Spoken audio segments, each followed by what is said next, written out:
संत कबीरदास जी ने कहा था, रात गवाई सोए के, दिवस गवाया खाए, हीरा जन्म अनमोल सा, कोड़ी बदले जाए।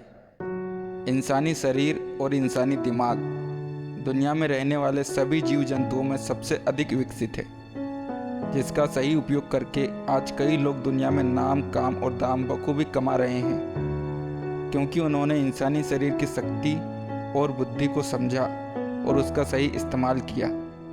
लेकिन सभी इंसान ईश्वर की दी हुई इस नायाब और प्रखर रचना का सही उपयोग नहीं कर पाते और ईश्वर द्वारा दिए गए अनमोल मनुष्य जीवन को बर्बाद कर देते हैं। जैसे वरदान के रूप में हमें यह अमूल्य इंसानी जीवन मिला है, ठीक उसी तरह किसी श्राप की भांति इंसान को आलस खाए जा रहा है।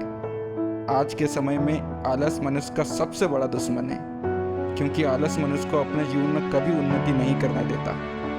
जिस भी इंसान को आलस की लत लगती है, आलस उस इंसान को निकम्मा बना देता है, बल्कि इतना नाकारा बना देता है कि उस इंसान को मेहनत करने से नफरत हो जाती है और फिर वह इंसान अपनी पूरी ज़िंदगी में आराम खोजते रहता है और फिर वह आलसी व्यक्ति आराम खोजने के चक्कर में अपने जीवन को बर्बादी की ओर ले जाता है। अक्सर इसी आलस के चलते कई इंसान जीवन में सफल नहीं हो पाते, क्योंकि जीवन में सफल होने के लिए मेहनत करनी पड़ती है और एक आलसी व्यक्ति हमेशा मेहनत करने से दूर भागता है।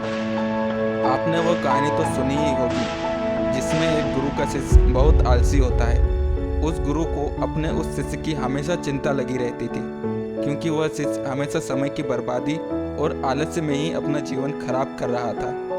लेकिन फिर एक दिन उस गुरु ने यह ठान लिया कि अब वो अपने उस शिष्य को सही मार्ग पर लाकर जीवन कितना अनमोल होता है यह बात समझा कर ही रहेंगे। एक दिन वह गुरु अपने उस आलसी शिष्य को पारसमणि लाकर देते हैं और कहते हैं कि तुम्हारे पास 2 दिन का समय है, यह पारसमणि लो और 2 दिन में तुम जितना चाहो उतना लोहा इस पारसमणि की मदद से सोने में बदल सकते हो और उस सोने से तुम अपना जीवन यापन कर सकते हो।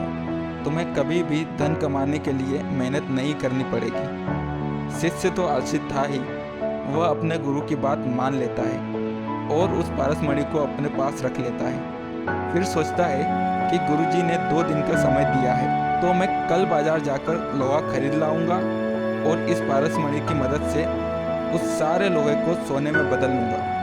अभी तो मैं भोजन कर कुछ देर विश्राम कर लेता हूँ। ऐसा कहकर वह आश्रम में जाकर पहले भोजन करता है और फिर वहीं सो जाता है।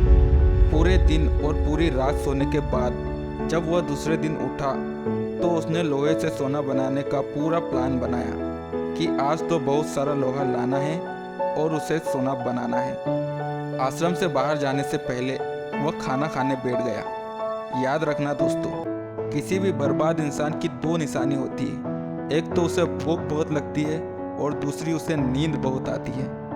फिर जब उसने पेट भर खाना खा लिया तो उसे नींद आने लगी। अब वह सोचने लगा कि कुछ देर सो लेता हूँ। सोना बनाने का काम तो बहुत छोटा है, शाम को कर लूँगा।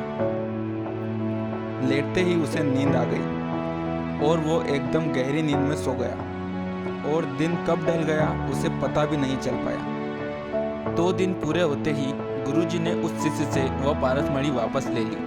तब उस शिष्य को इस बात का एहसास हुआ कि अपने आलस की वजह से उसने धन कमाने और अपने जीवन में सुख लाने का एक सुनहरा अवसर गंवा दिया। ठीक इसी तरह हम भी अपने जीवन को आलस के चलते बर्बाद कर देते हैं। उस शिष्य की तरह अक्सर हम और आप भी अपने जीवन के उन सुनहरे अवसरों को गंवा देते हैं जो हमें सफल बना सकते हैं। हम जरूरी कामों को भी यह कहकर टालते रहते हैं कि कल करेंगे, जबकि वह कल कभी नहीं आता। सीधी सी बात है दोस्तों, आलस आपको सिर्फ और सिर्फ आपके विनाश की ओर लेकर जाएगा। इसलिए आज से बल्कि अभी से आलस को छोड़ना होगा और आप अपने आलस को सिर्फ एक ही तरीके से जीत सकते हो और वो तरीका है परिश्रम, मेहनत। मेहनत ही वो हथौड़ा है जिसकी मदद से आप अपने आलस की जंजीरों को तोड़ सकते हो। और जिस दिन आपने अपने आप को आलस की इन जंजीरों से आज़ाद कर लिया, उस दिन आप अपने जीवन को सफल बनाने के रास्ते पर डाल दोगे, क्योंकि बिना मेहनत किए कभी भी कामयाबी हासिल नहीं होती। घर में सिर्फ सूरज और घोड़ों की फोटो रखने से कोई सफल नहीं होता। अगर सफल होना है तो आपको सूरज से पहले जागना होगा और घोड़ों से तेज भागना होगा। अगर सूरज की तरह चमकना चाहते हो तो सूरज की तरह चलना भी होगा।